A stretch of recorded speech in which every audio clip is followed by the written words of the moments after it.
We're live, Mr. Wade. Good night to the people at home and abroad.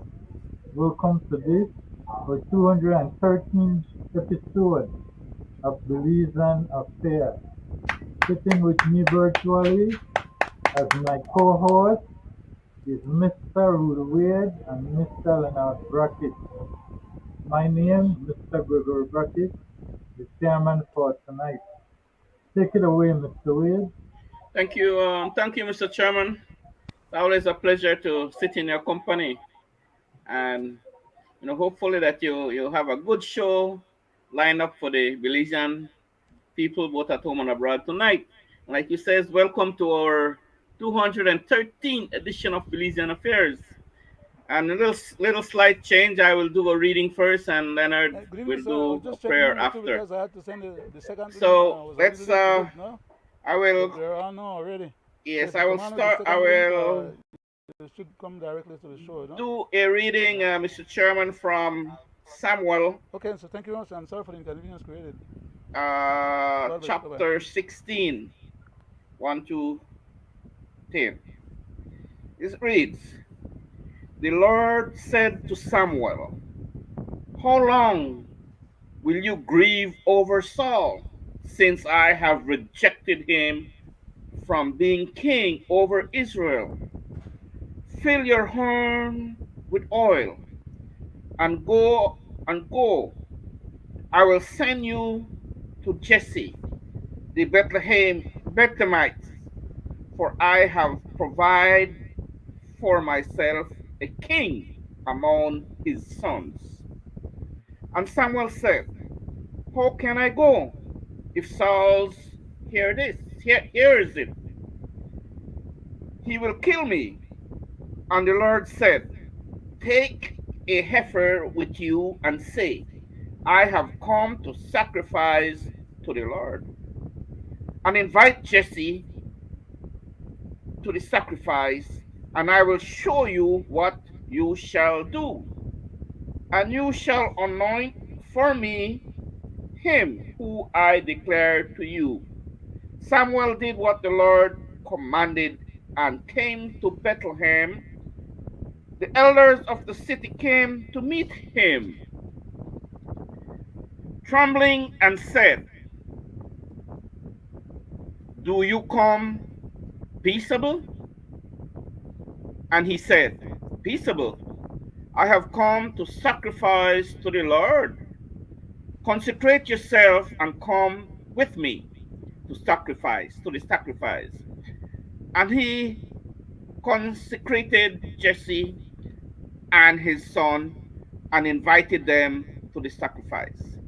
When they came, he looked on Eliab and thought, Surely the Lord's anointed it before him.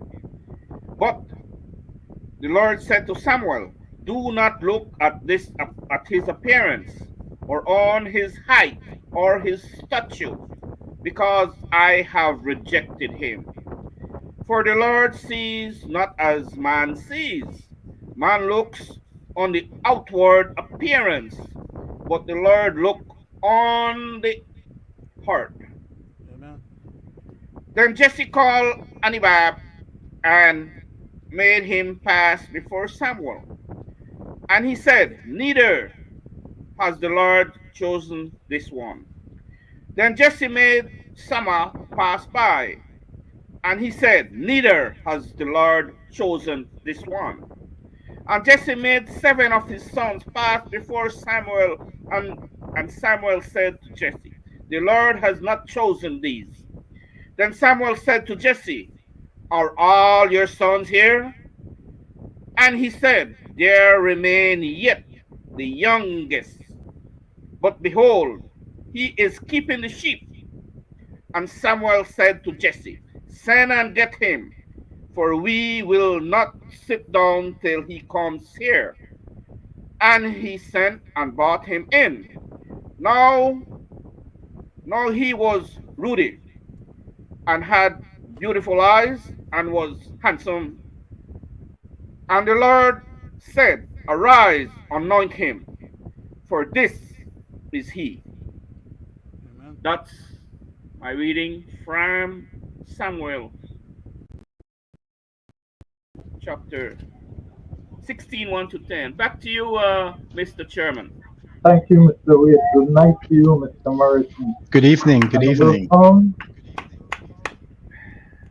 Good evening, Mr. Mr. Morrison. Morrison, and welcome to our 213th episode. It is good to have you, sir, so that we can have these open discussions so that the people at home and abroad can hear what is happening in our jewel. Mr. Brackett, are you ready? I think you need some water. Yeah, you got I me. think he's having a little But good issue. evening, and thank you very much for extending an invitation to me to come and join you guys this evening. I really appreciate the opportunity to once again join up with you guys and to be face to face with our people in the back home in Belize and out in the diaspora wherever they are. You know, we have extended people in the United States, we have in Canada, we have in the UK, we have all over the world. That's where Belizeans are. Sometimes you think of some places and then you said no, and then somebody said to you, no, I met some Belizean in the Philippines. And you go, oh, they are in the Philippines too, huh? So it's just incredible where for such a small So, country, such a relatively yes, small thank you. population, we do find ourselves all across this globe. Mr. Chairman, just for the interest of time, I'll just go ahead and do a short prayer because Leonard stepped out and that's what we were waiting for. So, they're Go here. ahead, Mr. Wade. Go Let's ahead, bow our Mr. Wade. head. Lord God Almighty, as we come to you tonight with our hearts filled, and we come to you to bring to the nation views of, we share our concern. Lord God Almighty, please give us the wisdom, the understanding, and most importantly, Lord God, thank you for this day because you are the creator. You know when, where, and how.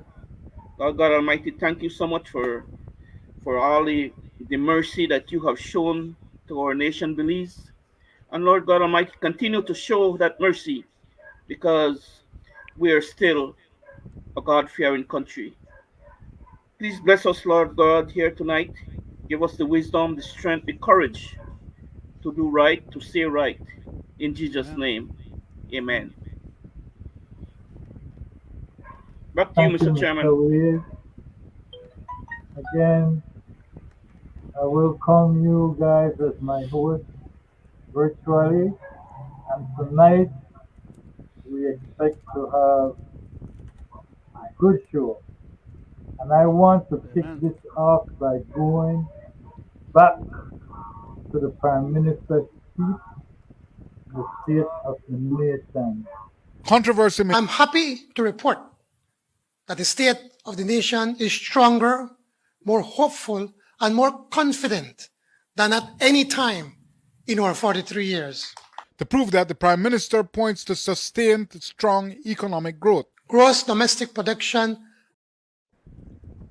And I will cut the tape there. Gentlemen, tonight I want to speak about blatant disrespect to our retirees, to our public officers, to the teachers, and to the Belize Defense Force. Let's go to one more tape. On July 22nd, this is the agreement that we had with the Ministry of Education, that any teacher that needed to be removed off the system, the managing authority had to write the Chief Gongara, and then she would address that. Up to the last time we checked, and this was like a week before PD, nobody got any notification that they will be removed or anything like that. And so when we learned on Thursday that a number of our teachers were not paid, we were like taken aback. But why is this so? Did the management submit what they needed to and all of that? But you see, as a responsible organization, we needed to do our own research, and that's very important. Our Gentlemen and people at home and abroad, I play these two clips because I want to really go back to what the Prime Minister said. And his State of the Nation speech, he spoke about our economical gain, which I call a blatant disrespect to the Belizean people, knowing that you have teachers and BDS soldiers who have not collected their increments since COVID that was disrespectfully taken away from them. As we speak, we have BDS soldiers who are in the field that do not even have the right ration, even though this came up before. The Prime Minister, they huddled and claimed that they were getting the right ration for the field. But I'm calling them out tonight because we still have retired public service people that are dying for over 30 years that cannot get what is due them. And it is a back and forth. But I want to say this to the people at home and abroad. I have mentioned before that past and present government is lacking when it comes to belief. They are failing when it comes to external policy. They are failing when it comes to internal policy, and they are failing at domestic policy. And I will tell you tonight why. Because the only policy that past and present government is catering to is foreign investors. I go to you first, Mr. Morrison. Well, I do understand what you're saying, Mr. Brackett. The government, as I see it, has made, and it's not just with this current government. It is consistent across the board that they have not had a focus that addresses the needs for the local people. Um, and you mentioned the pension situation, and we don't know why quite this is. The funds, I believe, seem to have been allocated in past subvention from government, but for some reason they fail to disperse it to the people that are pensioners. So I don't know exactly why it hasn't been, why the pensioners haven't been getting their money as they're required to, and as probably it was allocated. So I'm kind of at a loss to why it's happening. I know that they have made tremendous opening in terms of allowing investors to come into the country, and some people complain and say that perhaps our requirements and legislation and requirements to open a business is very restrictive, but I'm not sure that that's the case. There might be some instances where we could make it easier for people to process the system.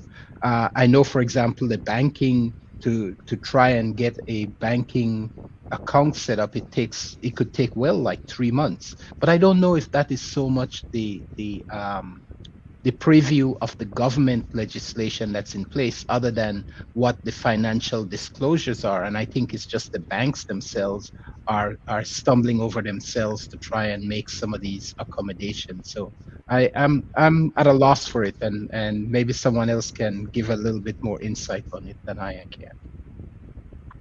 Thank you. Thank you, Mr. Morrison. Mr. Wade. Thank you, Mr. Chairman. Thank you for that observation there, Mr. Morrison. Right on point. It's so sad to see how you know the pensioners having a hard time to get their money, and you see the way the Social Security Department just willy nilly just distributing millions of dollars. It just a stroke of the pen. Like in one day, certain individuals go to the Social Security, and I pretty much know the way they do it. You know, some minister recommend them, a friend of a minister or friend of the prime minister, past and present. They just go there and get millions of dollars, while a measly $200-300 to the pensioners. They have a hard time doing that. People who are sick, right, that was working and sick and get hurt on the job, they got to go through rigorous tests. So many doctors, and then if the doctors have their assignment, you know, they will end up getting nothing. We see it plays out over and over and over again, right? And yet, this prime minister have the audacity, right, to come public to on national TV and to the world and say all is well. Huh? What is wrong with that guy? Huh? Is that guy living in this country or living on earth? I mean, come on, we're talking about people here, man. We're not talking about animals, right? We're talking about deserving people, right? People who had worked and expect to get what rightfully deserve, while you have others from nowhere. They come and they, like I say, get millions of dollars. Look at the Ashcroft guy, the stroke of the pen as the Briceño administration sat with the Nadia Garcia and all of them. With the stroke of the pen, he got $76 million of taxpayers' dollars with no problem. And then before that, he penalized the teachers, right? Hurts me to see how, as I come from the BDF family, I was one of the first to form the BDF. It's hurt me to see the soldiers who supposed to protect and serve our country and serve us have to be sending letters publicly to this prime minister. I hope he has some shame and respond back to these letters that are being sent to him now, because this is way beyond. Look at the babies they had when the helicopter went down. No fault of these guys. They were instructed to go on that mission up to this date, until finally, see how many years gone by? How do this man pass government and this man now expect this family to be living when their loved one has perished? The breadwinner had perished.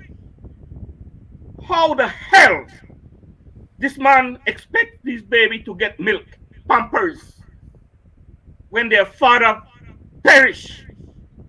And put these people through courts. But who does that? Who does that? You know, it's a lot to be desired, right? But anyway, I this really irks me to see the level of a don't give a damn government. Only look out for themselves, their close friends and businessmen, business company, family and cronies.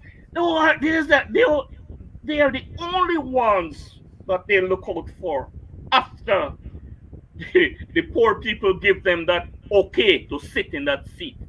That's what they get repaid. That's how they get repaid. Back to you, Mr. Chairman. I don't want, because, you know, so sad. Thank you, Mr. Wade. Mr. Brackett. Thank you very much, Mr. Chairman, for the privilege to participate in this discussion with you tonight, and our two other colleagues, Mr. Morrison and Mr. Wade, as well as yourself again, Mr. Chairman, Mr. Brackett. You posed a set of questions just now, and I would like to answer to a few of them. But if you bear with me, before I do my short commentary or rant, if you allow me and bear with me, Mr. Chairman, I would like to read a small little portion of the Constitution. As you know, I'm a stickler for the Constitution, especially the one that we have right now that we may not have for too long more. And I want to show how these jackals, hyenas, and vultures and vampires that we have running our current system are derelict in their duty and responsibility and to their sworn oath of allegiance to this country of Belize, its people, and its constitution. So let me read from the Constitution. I'll read a part of the preamble of the Constitution, by the way, and it says, whereas the people of Belize, I'll skip section A and I'll go to section B, and it reads as follows.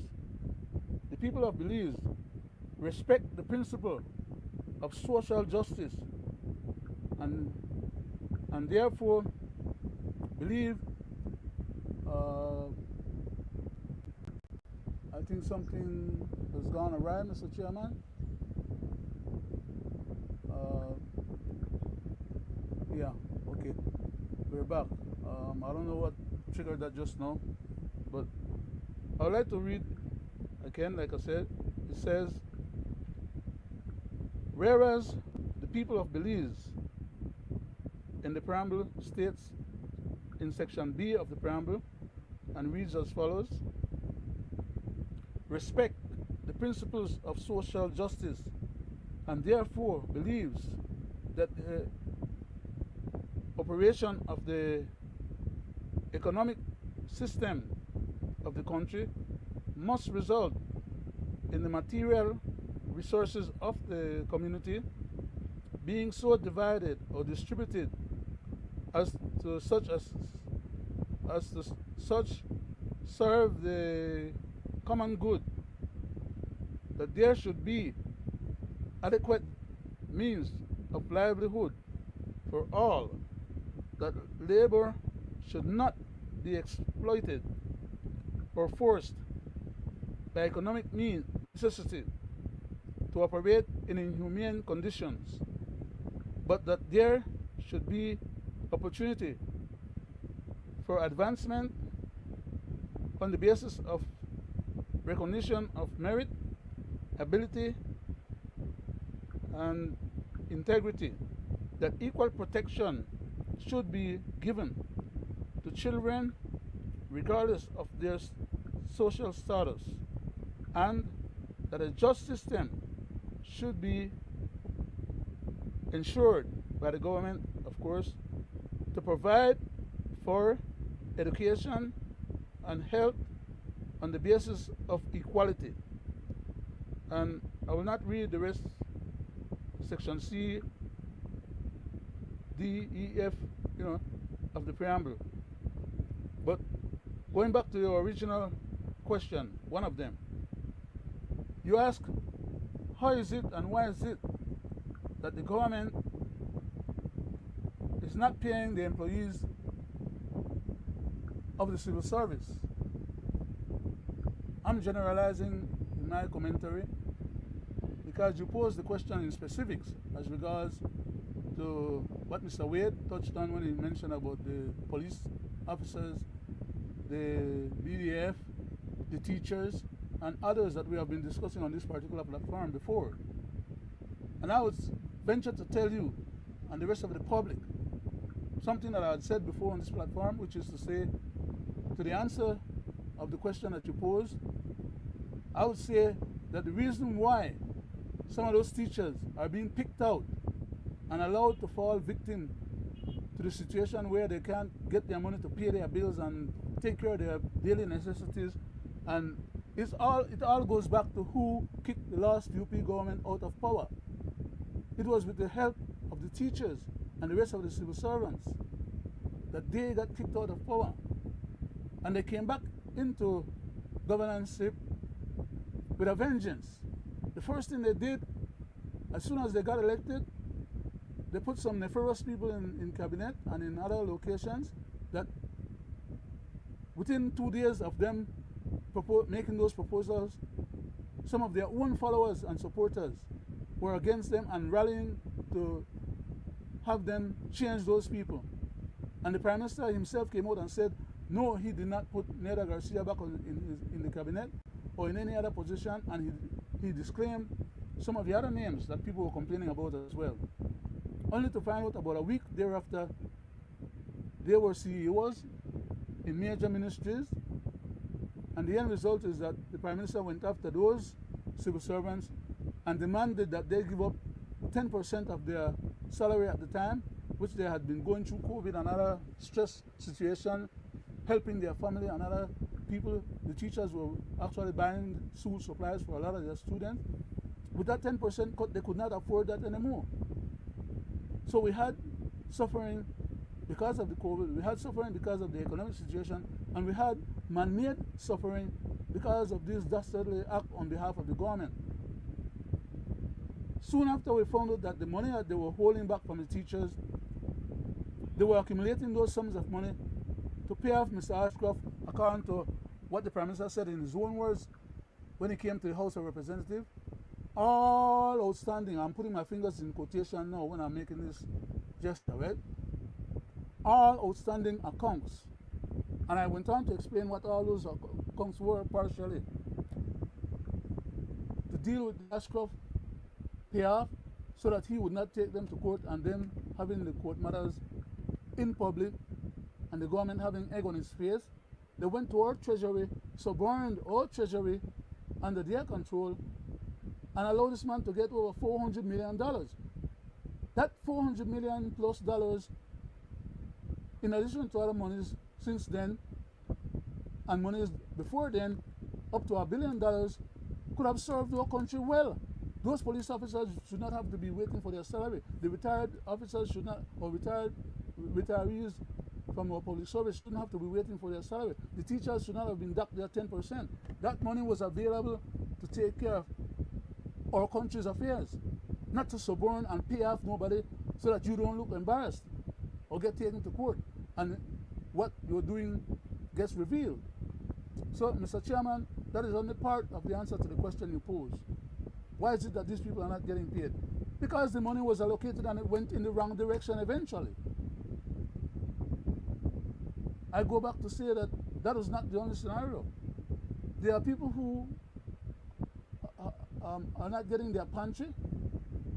There are people in our country going to bed at night without eating. A lot of Belizeans are telling me that is not true. And I can tell you that that has been what I found out on my own experience. So I can only talk about what I know in order to back up what I say, so that I don't look stupid or make people feel like I'm lying or trying to conflate. But when I say what I say, it's because it hurts me. Even though I'm saying it, it still hurts me to know that that is the circumstance of the situation. And then you have these jackals making onerous other laws that are unconstitutional, and they turn around and lose cases in court because of those other laws that they make, that people who challenge them win their cases against them, but the masses of the Belizean public cannot challenge them. Therefore, the masses of the Belizean public suffer the dastardly outcome of those onerous laws that these guys make, such as to say, you can only get so much money into the country as a Belizean if you live at home. No Belizean American or other family members or friends or foreigners can send you more than $1,000 per month.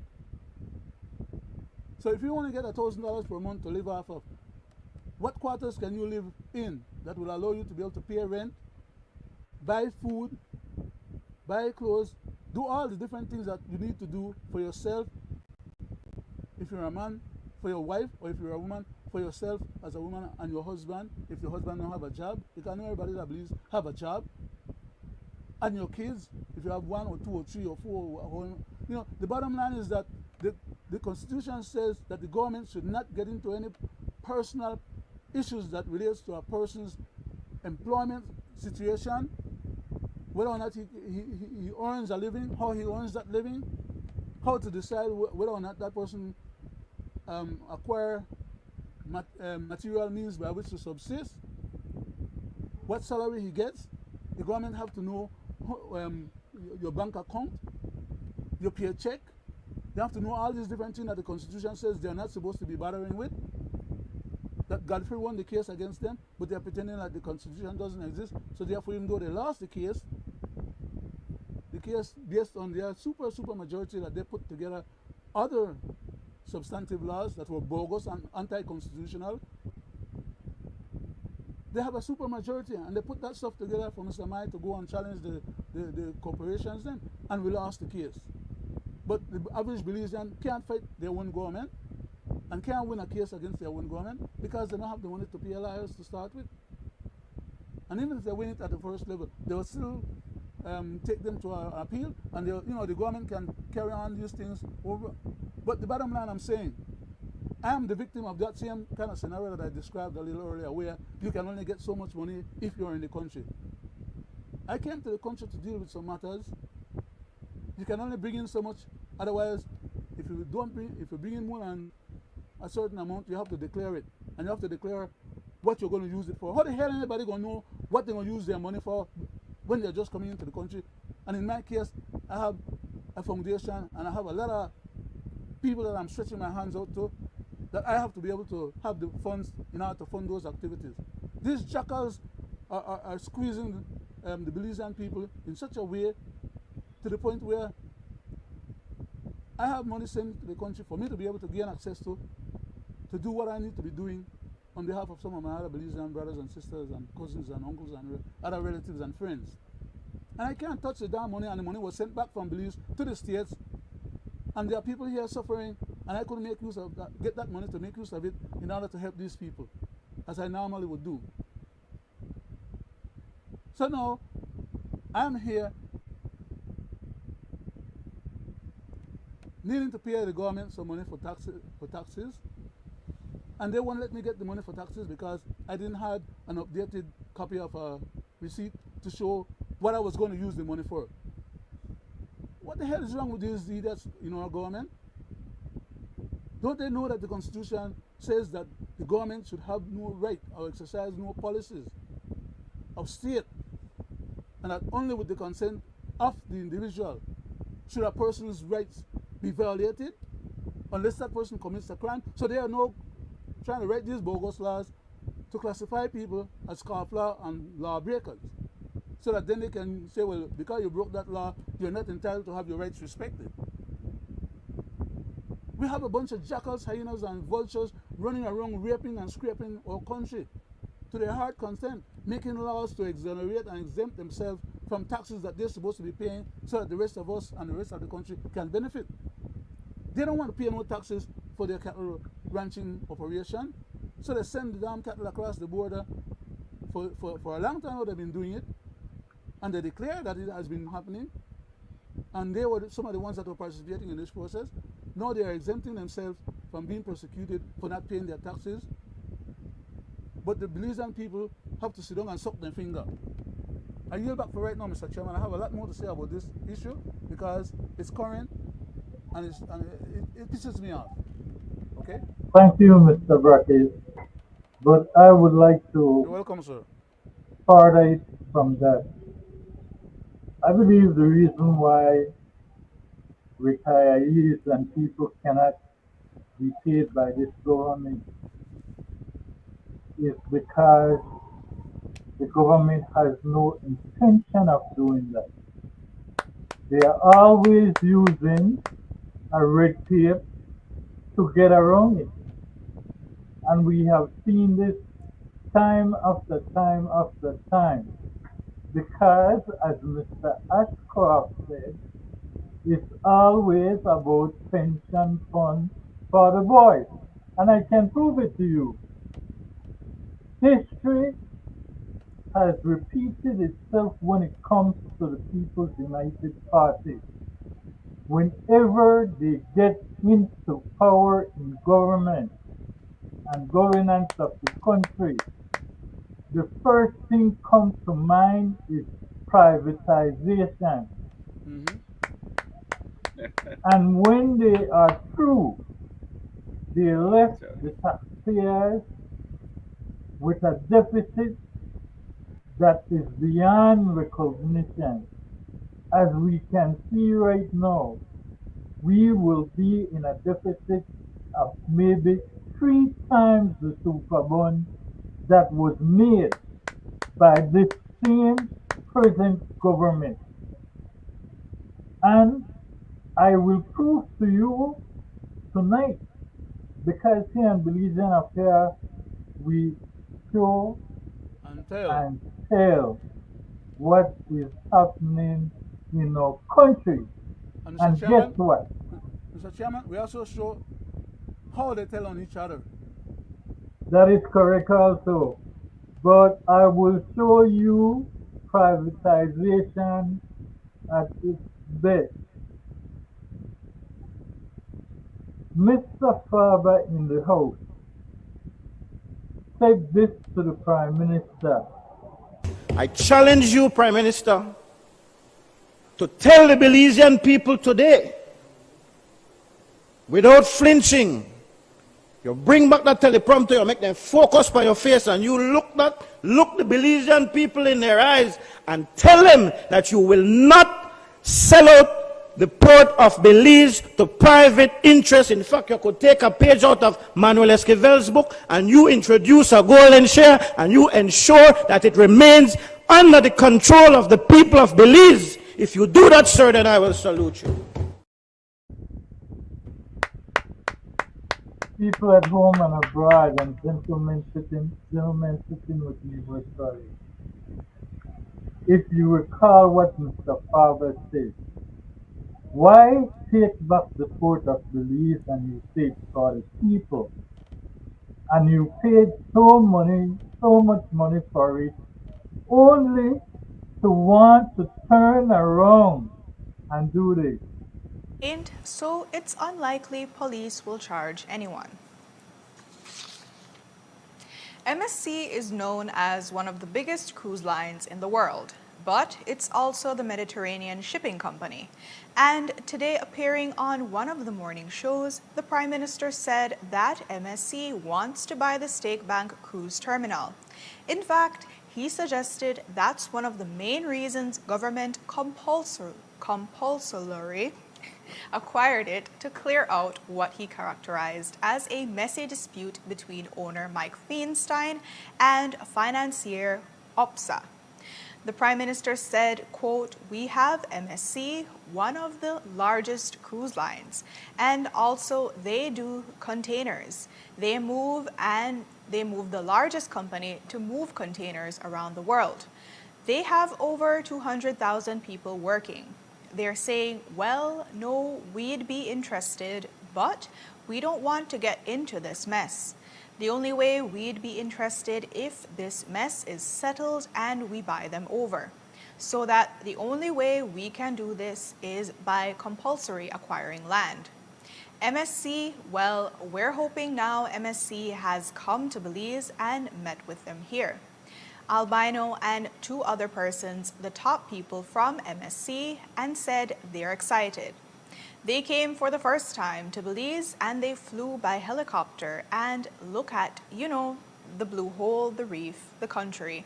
And there he says, you guys have one of the most beautiful countries and we want in.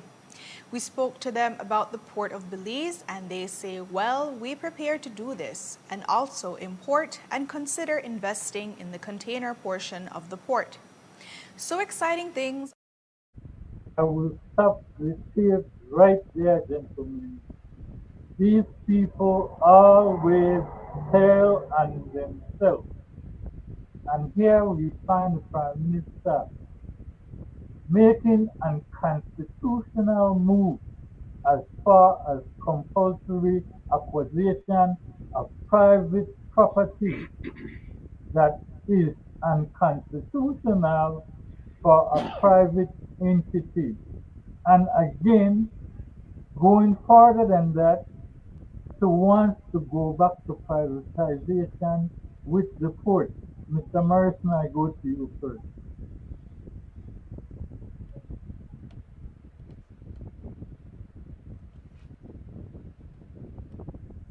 Your mic is mute there, Mr. Morrison. Your mic is mute. Yeah, sorry about that. I was saying that is concerning because they are actually employing the full power of government in trying to take private property, when in fact what they're doing is then turning it over Stealing. to another private use. And Stealing. so it does not seem that they're fully carrying out the responsibility. We then have to question what is the public use, good use of that when they're turning it over to private property, to private owners. And the only thing I could think of is what I have two concerns, and probably the investors should also have some concerns, because if government would exercise such big sticks, such power, what chance in the future do they have as investors if the government could act such with such rogue intention against one private investor? So that is one of my concern I have, that even the investors should be cautioned about. Very. But also the use that the government is claiming for this could could probably be furthered by having some negotiation with the original owners of these property.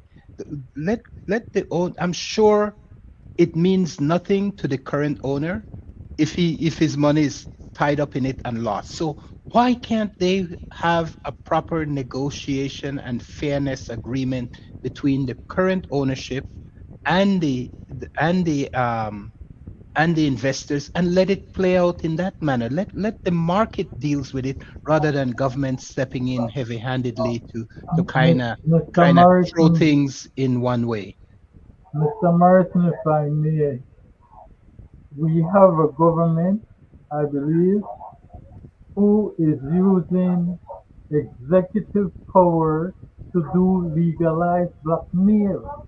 He's not only violating the Constitution, he's using legalized blackmail to draw the private owner to come to the table. That is against the law. Back to you, sir. Yeah. Well, as I said, the way I see this playing out, or what seems to be the more um, equitable and appropriate way, is to have the current ownership negotiate with the people that are able to move the project forward if he's not able to. And I'm sure there's a price somewhere where he would agree to that could be beneficial to all the parties that has interests, right? So I'm just kind of disappointed that government is using this big stick and thinking that they are the solutions, when this is totally a private matter and could be resolved financially to the benefit of all the parties, and government not acting in this way. I wanted Mr. to Chairman, back up. I wanted to back up on one thing, though. We were talking about the social security, and Mr. Morrison, before we transit to that particular point, sir, can I ask the chairman for forbearance in allowing me to retort something or add something to what you had just stated before, so we can move on to the next point? Mr. Chairman, may I be indulged, sir? Greg? I don't think, Greg, your mic is off, sir. Your mic is off, Greg. Greg, your mic. Yes, I know it was off. Sorry. Yeah, but I was trying to get your indulgence to let me add something to what Mr. Morrison was saying just now. May I? Go ahead, sir. Thank you very much, sir. Mr. Morrison, you happen to be someone of a good, some decent, honorable mind, and we're dealing with people, as you hear me describe them, the terms that I use to describe these people, they fits exactly their modus operandi, or their way how they conduct themselves. These people are not decent, honorable, clear-minded, patriotic persons who will use the powers of our country, which we delegate to them, to do anything that serves the public interest. They are about selfishness, greed, material greed, and about how to find ways to to take away or patrimony from us, suborn it to others who are their more favorite individuals. That's what's going on with the Feinstein port. And I can assure you that within the next few months, this matter will not necessarily end up in court, because the people that the Prime Minister is suborning all governance power to are powerful people, as he stated in his own word. MSC is a major container shipper throughout the whole world. And for the Prime Minister to suborn all local port that we just paid $400 million to get back, in addition to all the other previous expenses. And let us not forget that right now, every year we're supposed to pay Mr. Feinstein, going forward for the next 5 years, $25 million, which is more than what he was getting out of the port while he was controlling it under receivership for $13 million. So there's a whole lot of hanky-panky going on, but we, the Belizean people, are being squeezed at every step of the way to come up with the taxes and the means to be able to play these high-stake games. And at the end of the day, we have not one share in any of those corporations, or we control not one penny out of their expense, out of their investment. And the Prime Minister knows this.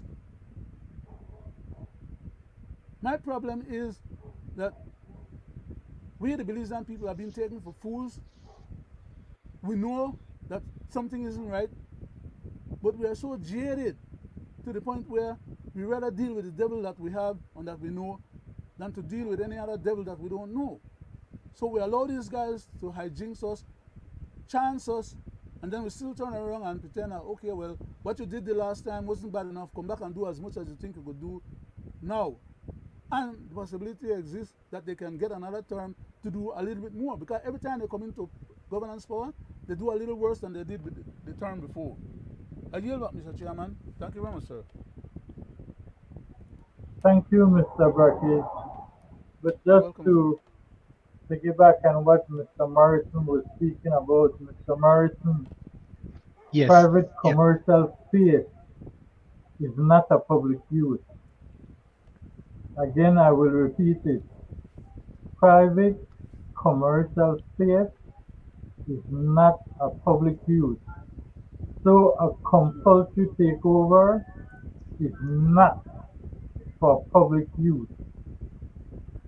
In order for it to be public use, the public has to be making more money than the private investor. I go to you, Mr. Wade. Now let Mr. Morrison finish up there. Greg, please. He was, when Leonard stepped in, he was on something. So Yes. I give it to Thank Mr. you very much, Morrison. Mr. Wade, for Go ahead, clarification, Mr. Morrison. Sorry about that, sir. No problem. Thank you.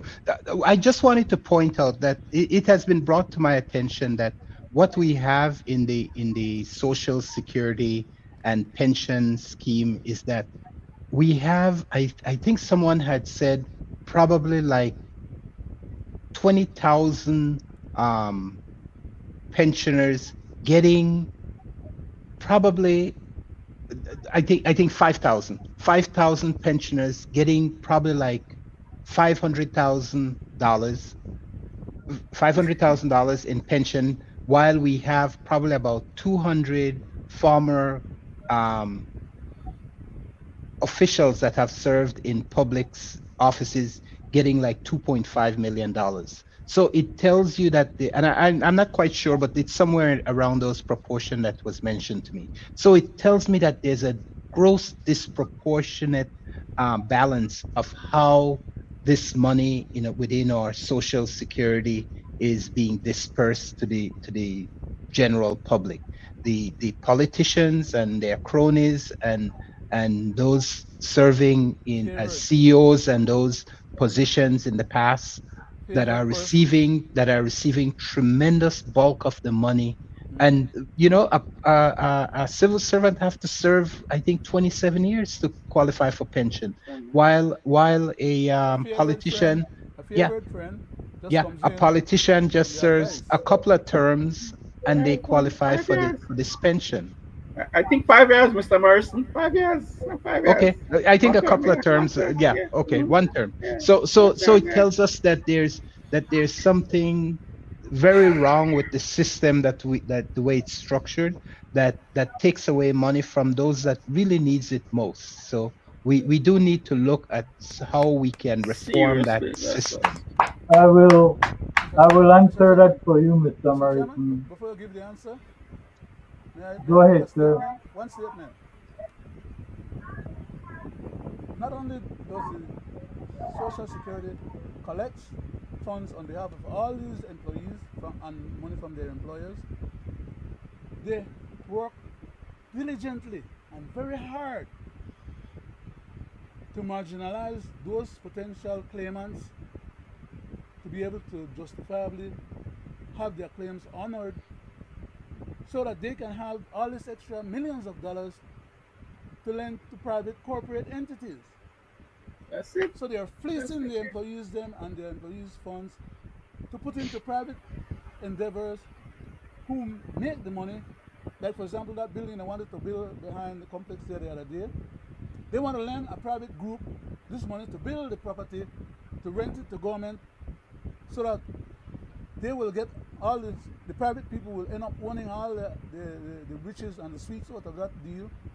And we the people will own nothing until they have gotten enough. Then they will turn around and give us the building when it's time to have it repaired. What kind of jackals operate like that? The bottom line is that a lot of people have died and have not gotten their Social Security benefits. Their children did not inherit any, and a lot of people have tried to get their benefits, as in the case of this police officer the other day, who died trying to get his benefit, and nothing was given to him other than just an apology after he's dead. But his money is in somebody else's pocket because it is invested in private entrepreneurs, with private entrepreneurs who borrow the money, and in many instances, I can call names, did not pay back the money. And some of them, even the court tell them pay the money back to certain government entities that they got money from, and they refuse, and they died owing the money, and their children inherit that money, and their children are multimillionaires now, and they refuse to pay that money back. Not even to save or to, True on that. to honor their own dead relatives. But I'll yield back, Mr. Chairman, because when I start talking about these things, it Thank gets to a you. point where Thank you, Mr. I Brackett. become aggravated. But to answer what Mr. Morrison was speaking about, I'll be the first to tell you the country is running the same way they paved the streets before the past election. You know what they did? Paved the streets and did nothing about the drainage. And now you find what you see out there. Flooding, flooding, flooding. But to be honest about the question, Mr. Morrison, the retirees and public servants cannot get their money because the government is giving away too much in concession, using up the taxpayers' money. The government uses red tape to get by not paying these people, but the government can give to its cronies in tax breaks. Look at the so-called small farmers that they claim is going to get a tax break. And I can go on to other things, because it's not only that, concession in the port making in Big Creek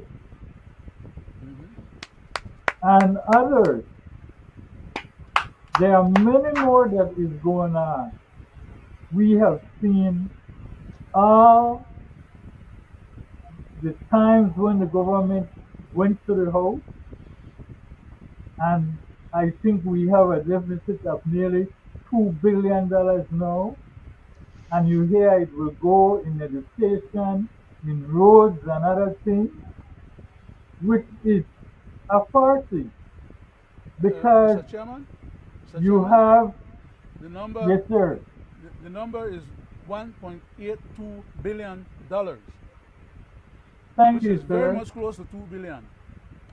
But I'm Get, saying this to say that the same money that the government is going to the house to get, we find that they are getting money for a hospital from Saudi Arabia.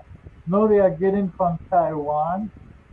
There was a bill in the House to fix the coastal road, the swing bridge, and the Balkan bridge. Now Taiwan is funding that. Then they got some money for solar panel. We don't hear about that anymore. Then again, they turn around, got some money from the United States for Yeah. energy and schooling. So Yeah. I can continue calling them out. It's, I go to you, Mr. Wade. I will pick up on that last one you said about solar panel there, Mr. Chairman.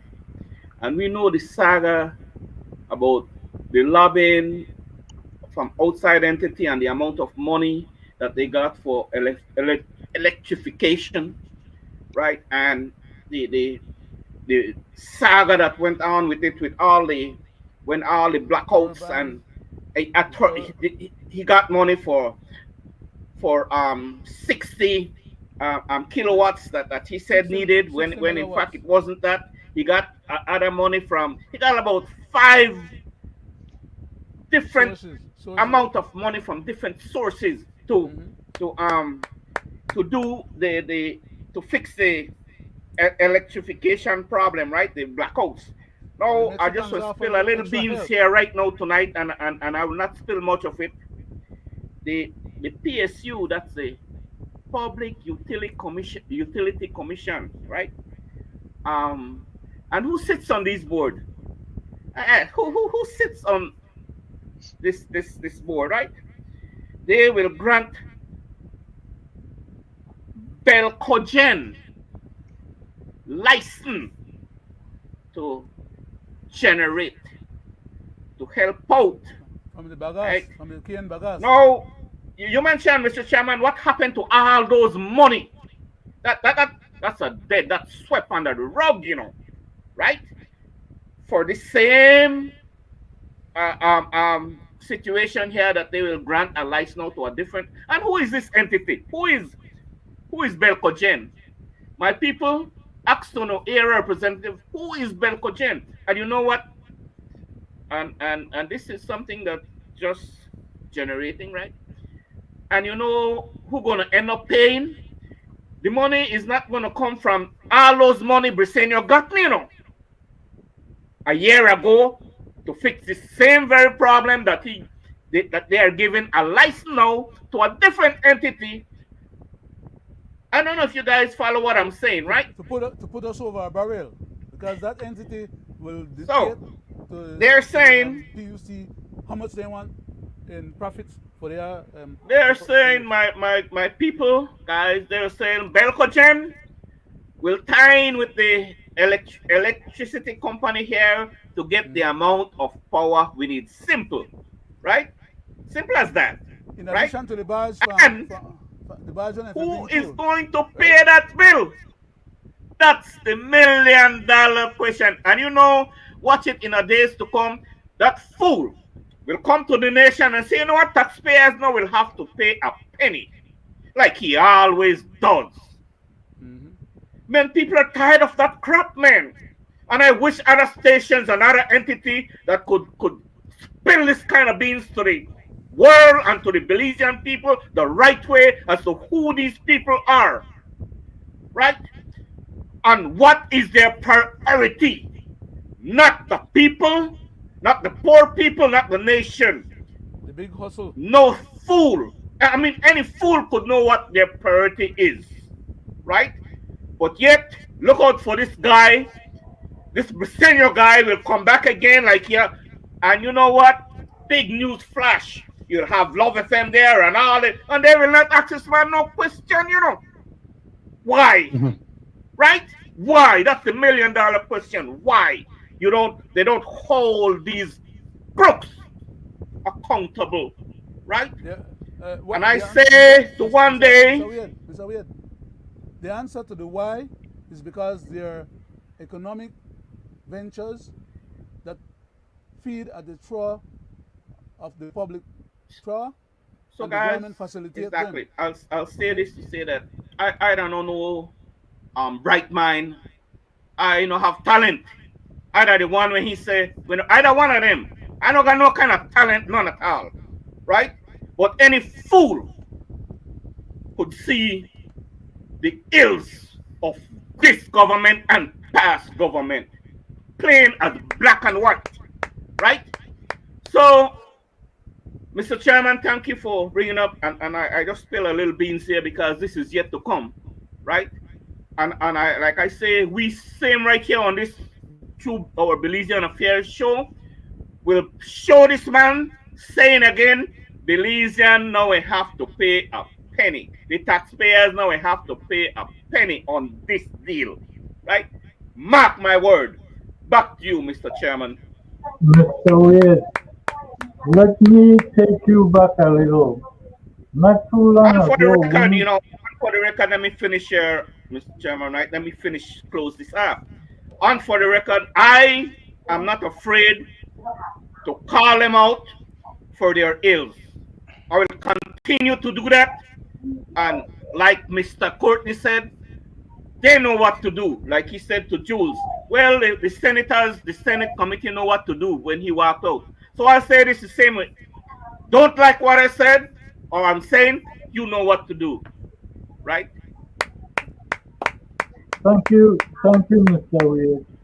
But not too long ago, when the tax concession was being given to small farmers, and we were speaking about what is happening at the border with Guatemala, you heard me mention what I mentioned.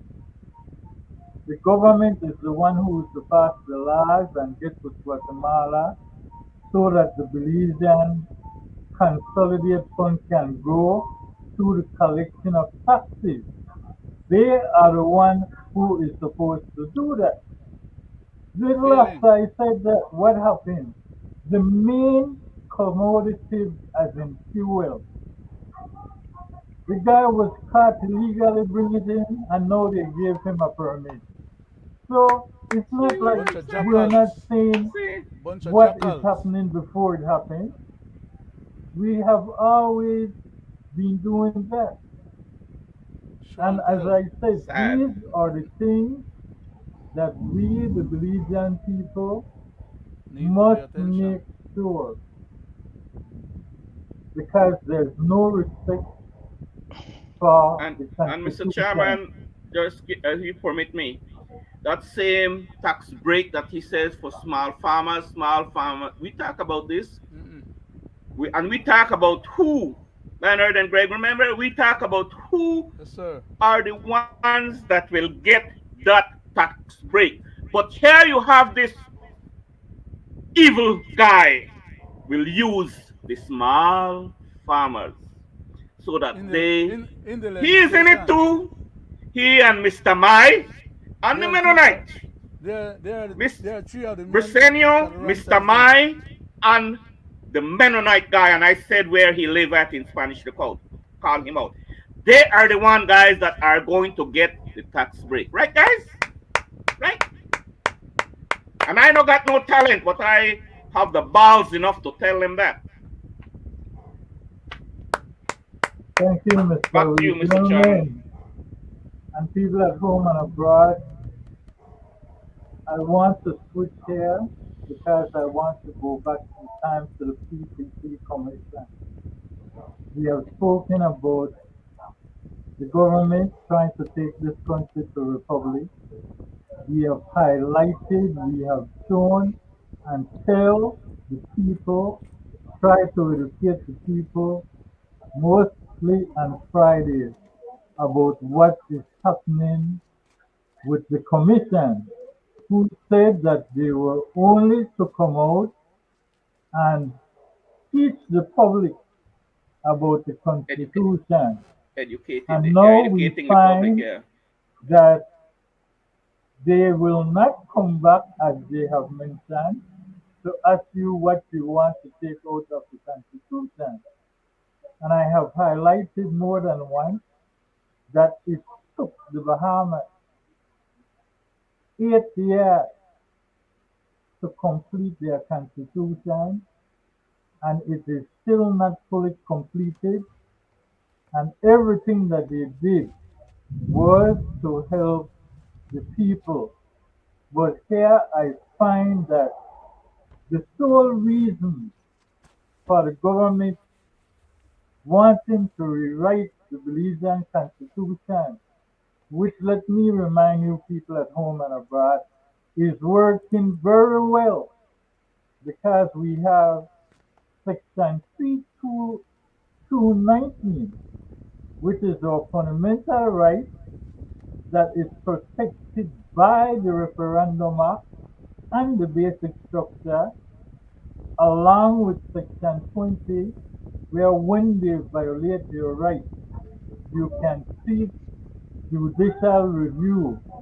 We have heard on the State of the Nation speech, the Prime Minister complain about the Constitution, only to find that he is acting also as the individual that he's complaining about, because he even went and filed in contempt of the High Court. So with that said, I go to you first, Mr. Morrison. Um, you know, we as a people, we are very forgiving. We tend to forget easily the corruption of one government, and we put another one in, and yet we don't hold them accountable. I think we have failed to realize as a people that election is only one step and one of the responsibility of citizenship, that we need to have a way of holding these elected officials accountable throughout their entire term of office. And I don't know how we can do it other than for the people to realize that the power of advocating and the power of protest remains with them throughout the entire process. Because we saw just recently, not to Amen to diverge that. too much, but we saw just recently the situation with the funding, with the payment of money for the land where the Hospital, yes. hospital was to be built. And with total disregard, the prime minister kind of dismissively says, basically the deal has been done, Done the year. and we're not going to open this up for any more discussion or even consider it. And it seems like it's moving forward, and the public have just dismissed their responsibility to challenge this action. And while there may have been some reasons for doing it, it wasn't properly addressed in terms of the public. They held a little conference to me that lasted an hour or so, and they presented some stuff, but it was all misdirected. They didn't answer the questions. The press did not ask appropriate questions as follow up, or even getting into the details of stuff. And misinformation was presented also, and everybody accepted it, and the matter seems to be over. So I don't know what we must what we must do other than to keep informing the people that they have a responsibility, that the government is accountable to them and not them to the government, and to kind of keep pressuring them to hope that they will in time come about and recognize their responsibility to the people. Thank you, Mr. Morrison. But let me answer that for you, because there's a misconception when it comes to the democracy of our country. I will say this here again tonight. Democracy does not only have to do with the opposition party. Democracy lies in the people. The people is responsible for the national security of this country. And our democracy lies in our constitution, which is the supreme law of the land.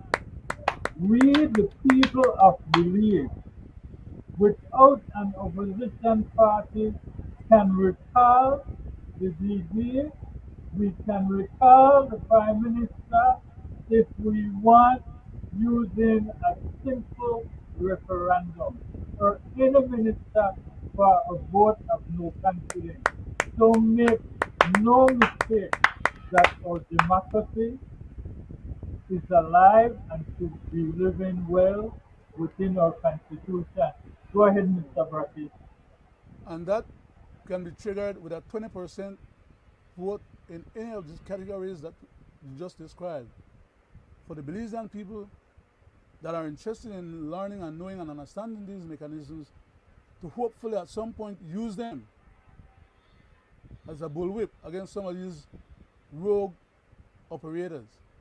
Because it should be able to work, it could work, and it is provided for in our Constitution.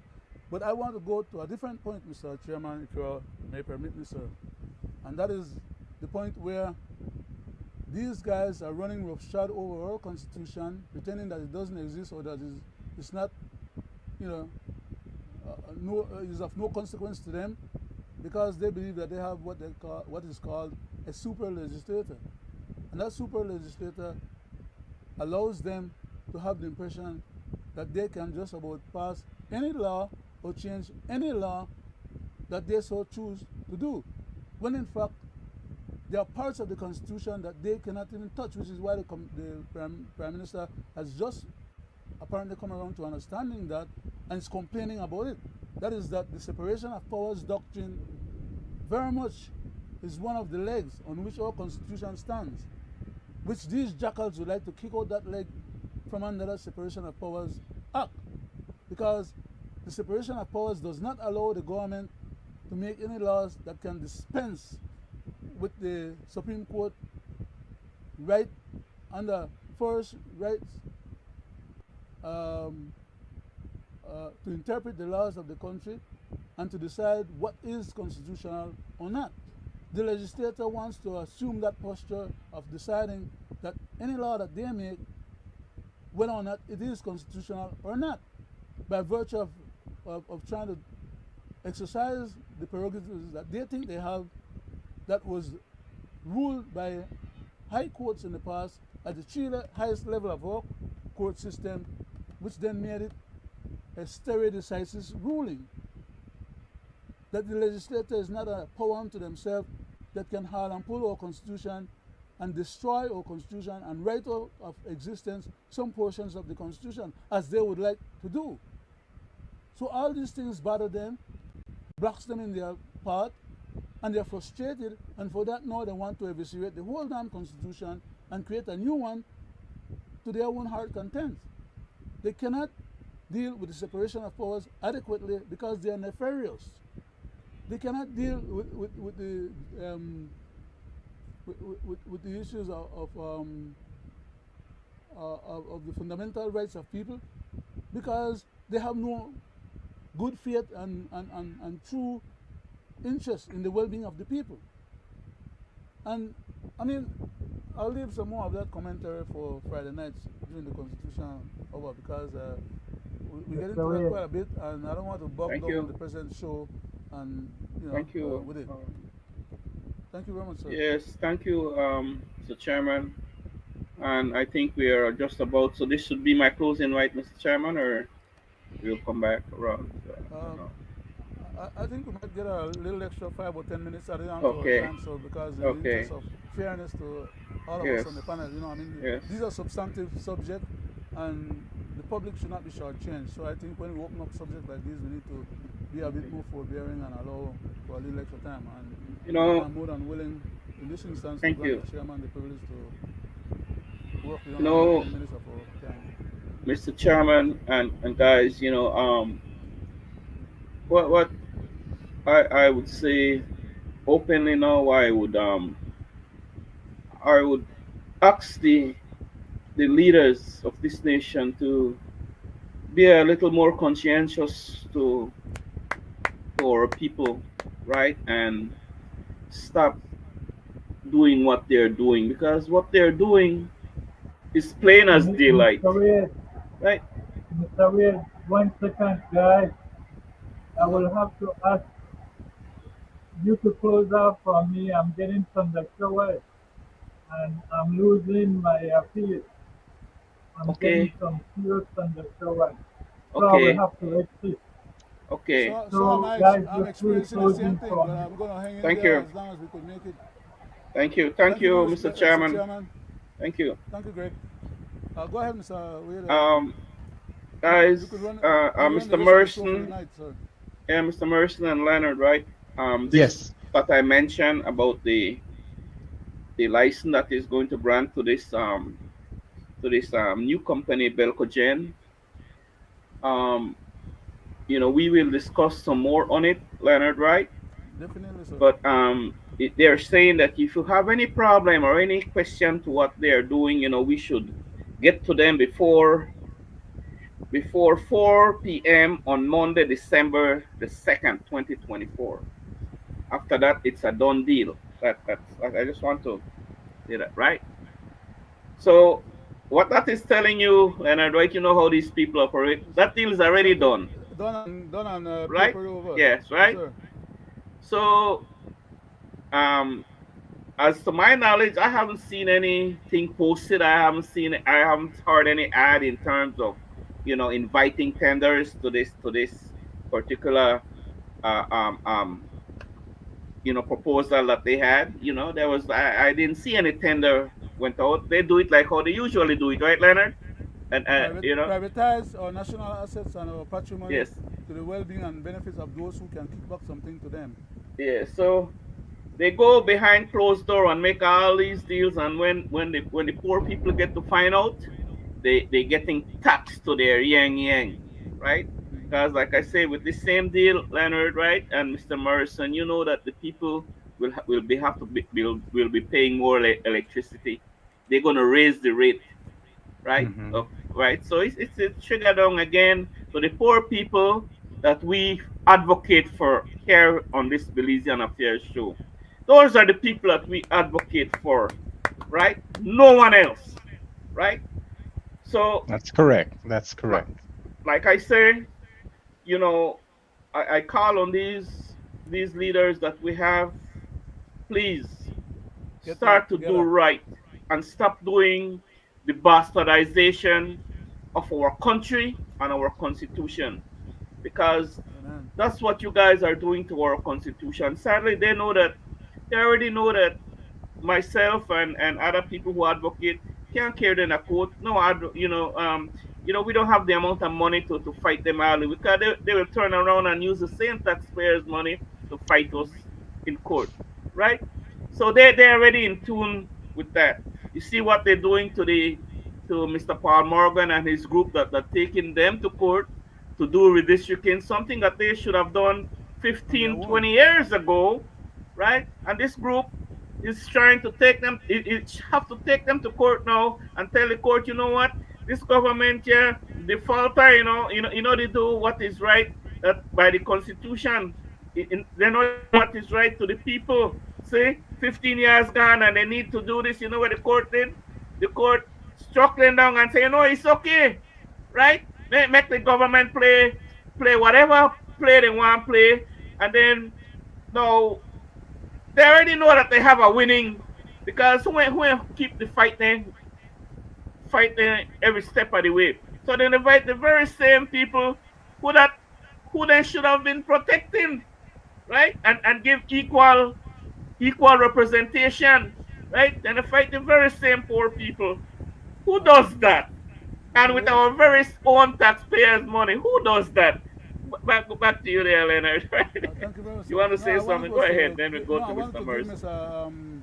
Morrison another shot Yes. at contributing Yes. towards, because Yes. we have been having these debates among ourselves for a while, Yes. Yeah. and since So he's had the privilege to grace us tonight yeah. with his So presence, let's go I to just Mr. want to Morrison then. Okay. Shed Yeah. some, yeah. Yeah. Go Yeah. ahead, Mr. Morrison. Thank you very much. We do suffer a lot in our constitution in that the issue is not our constitution. The constitution is good and a great document, and it's a document that has been tested over many hundreds of years, right? They kind of put it to us Yes. like, oh, there's so much fault and so much weaknesses in our constitution. No, the It's weakness a is lie. in the people that are responsible for executing it, that are sabotaging the very constitutional document that we have, and it will make no difference under whatever constitution we have if we have people of ill will and people that are not Yes.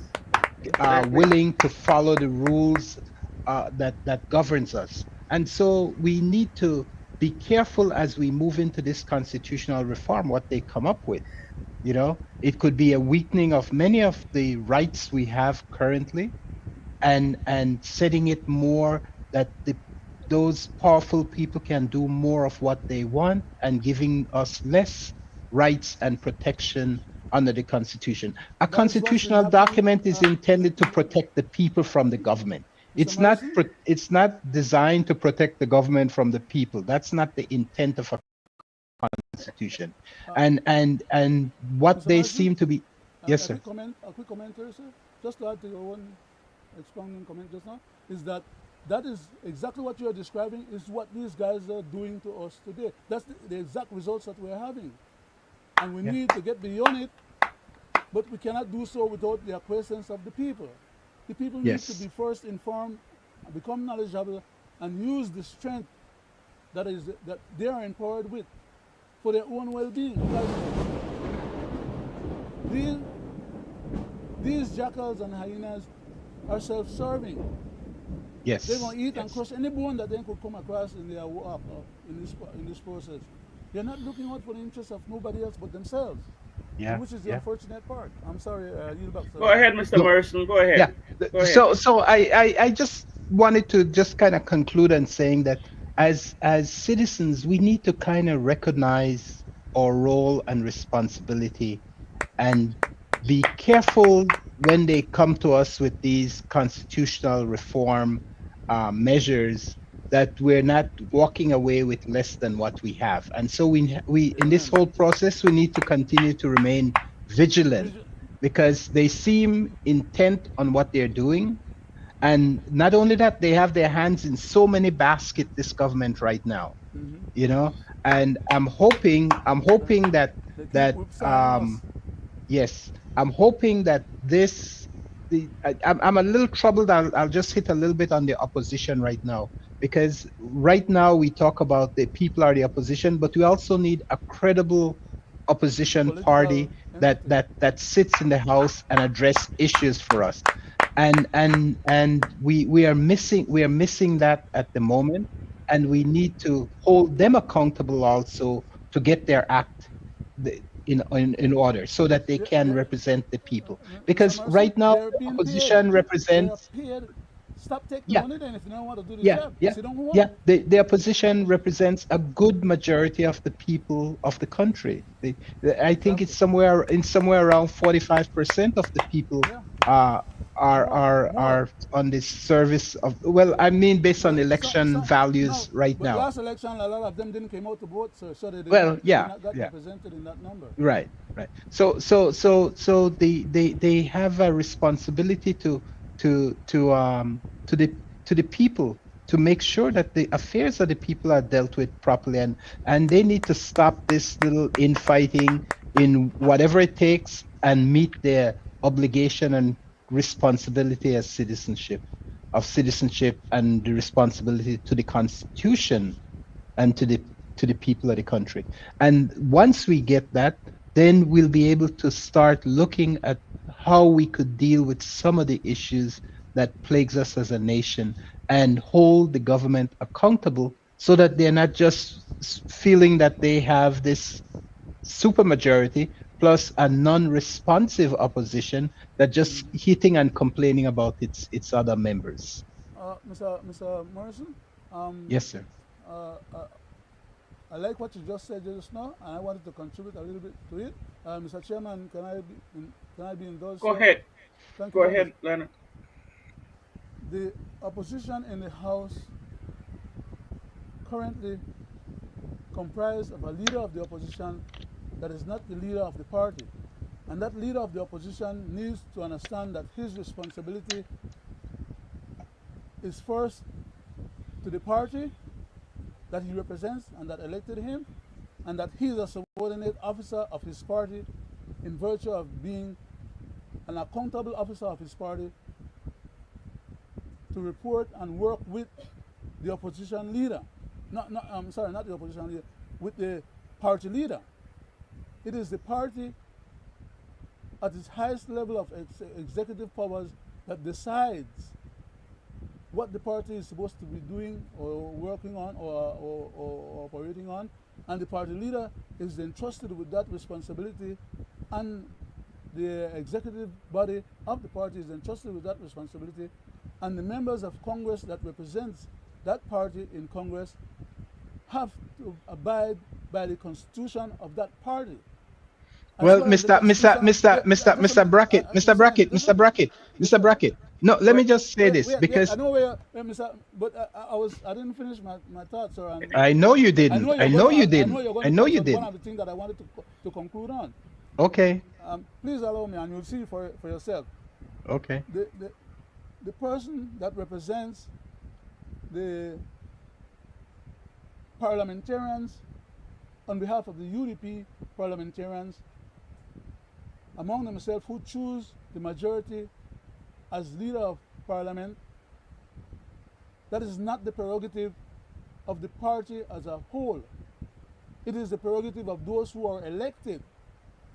Because we have two constitutions that binds us. One that binds us nationally. Once you become an elected member, you are under the purview of the state constitution, the Constitution of Belize. Once you're in the party, you're under the constitution of the party. There are two different elements, or two different documents, or two different procedures and protocols. They're not one and the same. And some people conflate. That is to say, the leader of parliament on behalf of the party is also the leader of the party. We have dealt with those matters in the past before, when we only had a leader of the party that was not the leader of the House. Back in the days when the party was first created under Reverend Gerald Fairweather was leader of the United Democratic Party for 31 months before the leader of parliament, who became the leader of parliament 13 months after the party was created, had his chance to then inherit or be voted in as the leader of the party and of the opposition, then being one and the same person, being Mr. Dean Lindo. A lot of people don't understand the intricacies and mechanisms that goes on with those things, and they conflate and misinterpret and misunderstand how these things work. Mr. Shine, for example, when he first jumped at the first opportunity that was presented to him to go and ask to be allowed to be the leader of parliament, he did not consult the leader of the opposition at that time. Wrong terminology. Leader of the party at that time, which was his obligation before stepping up and demanding that because he had majority individuals to vote for him, that he should have got. He went ahead and, without their questions, without the consultation of any of the power players then in the party, he went ahead and just had the Governor General declare him as leader of the opposition by virtue of the Belize Constitution. But he had not abided by and acted within the context of the party constitution. So I'm saying to you and the rest of the public that there are two different issues going on, and when they are conflated is when people get into trouble by misinterpreting and misunderstanding what the real facts are. I yield back, Mr. Thank Chairman. you, Leonard. Go ahead, Mr. Morrison. Before we go forward, Mr. Chairman, we can go to 140, sir. So we have 140? Okay, good. We have at least 10 plus minutes to go. Good, all right, good. Go ahead, Mr. Morrison. I just wanted to say that while I take exception to what Mr. Brackett was saying. Yes, you got a. I, That's all right. Go ahead. Go ahead. I believe that the leadership of a political party, their first obligation is not to the political party, but to the country. And I know that there's a allegiance that is sworn to the party, but I think the greater allegiance of nationhood is to the country. And so while I could understand that there is some interest in ensuring the welfare of the party, the welfare of the nation is paramount, and it's what I'm electing them as a member of Congress to to address the welfare of the people, the welfare of the nation, and not their political party. Their Mr. political Hold on, party. hold on, hold on, Leonard. Going to Yeah, but going Mr. going. Morrison, Mr. Morrison, that Yes, is sir. true, sir, for both parties. But it will not be true only for the leader of the opposition or for the opposition party. It is also true No, it is true for the, for all. because that is I what the was just parties are supposed pointing to be out. looking into or looking Yes, after, the well-being of yeah, the country. That's their yeah, Okay, primary. And go I ahead, agree with Mr. you Morrison. 100% on yeah. that. Yeah, go Yeah, ahead, Mr. yeah. Morrison. I was only pointing that out, that it is the responsibility of any elected official, any political um, membership in any party, is that what we're looking for is individuals that will hold paramount the national interest, the interest of the nation above the political party. And we know that that gets seconded in most instances, but that's what we as citizens are hoping to get from these individuals. Thank you, sir. Thank you. So true enough. You want to go ahead, Leonard? I know you wanted to say something on what Yes, Mr. I was Morrison. just, Go ahead, yeah. I was making sure, or I would like to make sure that what Mr. Morrison said and what I was attempting to say are not diametrically opposed to each other. It's Mm-hmm. just that what Mr. Morrison is stating is the reality of our expectations, and what I was stating is the canard about how we get to becoming patriots of our country and looking out for the country first and foremost. That is done through the mechanisms of a party. And the party constitution demands that the people who run on behalf of the party holds an allegiance to the party and its well-being, which then should be looking after the interests of the country as a whole, first and foremost. Your country must always come before your party. Your party should always come before your leader, and your leader cannot come before its people. Any good leader puts its people as the vanguard of his efforts, and always look to his people to back him up with whatever effort he wants to propose or put forward or work on. Because without people, you cannot be a leader, or a leader without people to lead falls into the trap of where currently Mr. Shineborough finds himself. He claims to be the leader, but the people that he is claiming to be the leader of has no interest or intentions to have him continue to be their leader. Now, I don't want to appear to be beating up on Mr. Shine. I'm just using him as a typical example of what is it that ails the country right now when you point out that we need to have a credible opposition. We cannot have a credible opposition when Mr. Barrow, having been the former leader, refuses to step aside and step aside as a pretending leader, give his support to the existing current leader by virtue of the party highest level of power, which is the party's convention delegates. And they were, Mr. Perfeet, in his capacity as chairman, was trying to block that group from having their request, which they had tendered to him through the normal process of business in the party, for him to have accepted that request and follow through with his obligation, and he derogated his responsibility. He stood in the gate, metaphorically, in the door, and blocked those people from having their requests being heard, acted on, and followed through, and whether or not it would have been successful would have been another question. Because Mr. Barrow could have showed up, Mr. Perfeet could have showed up at that particular convention, or any of the other people and the rest of the other members of the delegation could have shown up and voted whichever way they wanted. But at that point, it would have been. Leonard, take 2 minutes and wrap Yes, sir, and I'll for your wrap up right closing, now. yeah, for your Thank you, Mr. Chairman. 2 minutes. But at that point, they knew the numbers, they knew what the facts were, and that they would not come out of that particular convention successfully.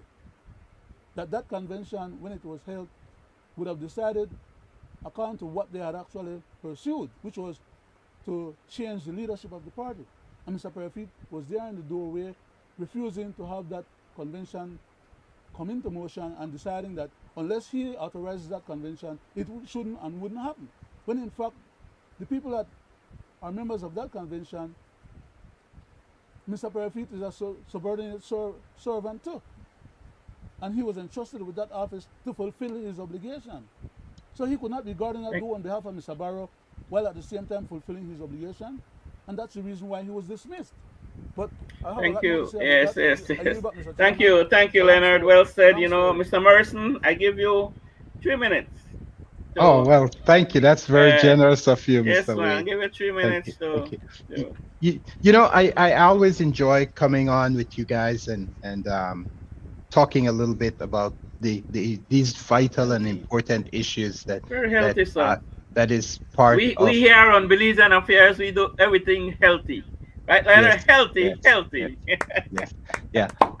You know, we look at all these issues. Always welcome too. Mr. Morrison, and we don't try to muzzle each other's perspective, opinions, or ideas, because according to the Constitution of the country which we subscribe to heavily, that's a personal prerogative.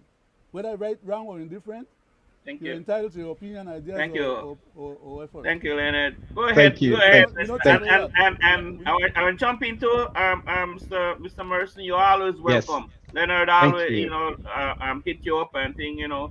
So you're always welcome to join us anytime.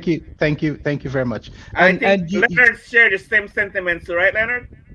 Very much so, sir. Okay, yes, good, sir. Go ahead, sir. Go ahead. Yeah. Well, you know, we look at so much deficit in our country. I mean, issues that are not addressed. I'm not talking just about the financial deficit. There's social, there's economic, there's political. There's so many things that we need to do. But we cannot close our eye to one and deal with the other. We have to start looking at all these issues continuously and start moving in a way that address them. We have the issues of political campaign. We have the issues of political party registration. We have the issue of the government not following the Constitution in terms of declaring the auditing of the expenditures of the country. All these things are part of what's holding us up as a nation from development, and we need to get our citizens involved, and we need to find vehicles of making them involved, and we need to start addressing the concerns of teaching our students about civics and general knowledge and all these things that make them first develop and grow the interest, and then make them more informed citizens so that they can participate in our democracy. Because as I said, our democracy is not just going out on election day and casting that ballot, but a continuous engagement in what the affairs of the nation is, and holding these leaders accountable at every motion and every movement they make throughout the entire term of their service and commitment to doing the job of the people. Thank you. Thank you. Thank you so much, there. Closing, Mr. Chairman. Yes, thank you very much. Yes, you hit everything right on point, and the people need to be more involved so that they could make Belize a better place for their children. But if you lay back and just do the status quo and the same old, where we will get, how far we will get, you know, so, you know. Where is your future leaders coming from, Mr. Wade, Mr. Morrison? Pardon me? I said, where is our future leaders coming from if you don't do what you just subscribe to or portray, you know? That's why That's why, I'm Leonard sorry. and Mr. You back, Mr. Morrison, Chairman. I am so, at my time in my life, I am so glad that I reached to this point in my life, and me and Leonard and Gregory, I am so glad at the things that we do, right? And that's why, in terms of information and putting things out there that never had been put out before, we do that, right? Hmm. And we do that for a reason, because we want a better Belize. We want our people to prosper, because we know what we went through coming up. Yes. So don't Yes. you think that we want a better Belize for our people, right? So I say this to say that I just hope and pray, Leonard, right? And I pray on it that when we leave this sinful earth, someone picks up our energy, right? I just hope and pray, Leonard, and I never tell you this before, right? But I just hope and pray that that happen. And Mr. Morrison, I want bust your bubble, leave it right. In Haha. terms of, you talk about a vulnerable opposition in this country, and you see the behavior of the present government, how they act because of the behavior of the opposition, and because they know, right? So they do the things they do and say the things they do because there is no opposition. Well, Hmm. on the 13th of this month, the world and the country will find out who is the the true opposition in this country, because they will present themselves on the 13th of this month, and they will be the next opposition in this country. And like it or not, right, we will fight for the people, and that entity will be Belizean Justice Movement. It's been underground for some time, but it will surface. So, my people, both at home and abroad, on election day, trust me, not say that uno never see nothing other than red and blue, because I will tell you no lie, right?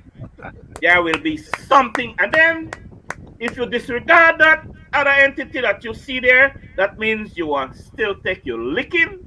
So still support your red color and your blue color and take your licking. But we will be, you know, the next opposition, and we will put our name up, and you will see us on the ballot across this nation.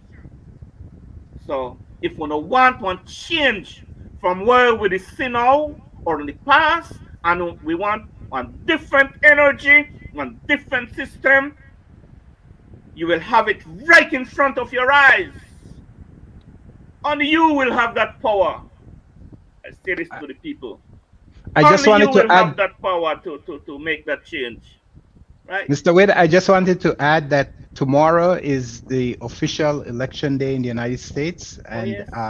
I just want to remind everyone to go out and vote. And I won't say it doesn't matter who you vote for, It but does. you should carefully Definitely does. consider the candidates, and people should make the decision that serves their own interests. Because Likewise. these individuals that are up, they're serving their interests. And so the people need to make a selection based on what their inherent interest is. And so I just encourage them to go out and exercise that vote. Thank you very much for Well that. said, Your and thank closing you. remark, Mr. Chairman. And thank you, guys. It's We're always a heading out. pleasure, Mr. Morrison. Remember, you're always welcome. Leonard, it's always a Yes, pleasure sir. to be in your Well, company, Good sir. evening. we're at Good that point. evening. Good night, Belizeans at home and abroad. This was the Belizean Affairs show number 213. 213. 213. 213. And we appreciate your having tuned in tonight to listen to what we had to offer. We hope that we had offered something that is worthy of your time and effort expended. And we wish Belizeans at home and abroad the best. God bless. Good night. I'm looking forward to see you on Wednesday at the same time. Thank you. Good night. Greg Good is night. not available right now. Yeah, so you got to take it away, Leonard. You are the and control board. Yes, sir. We can have a couple of minutes.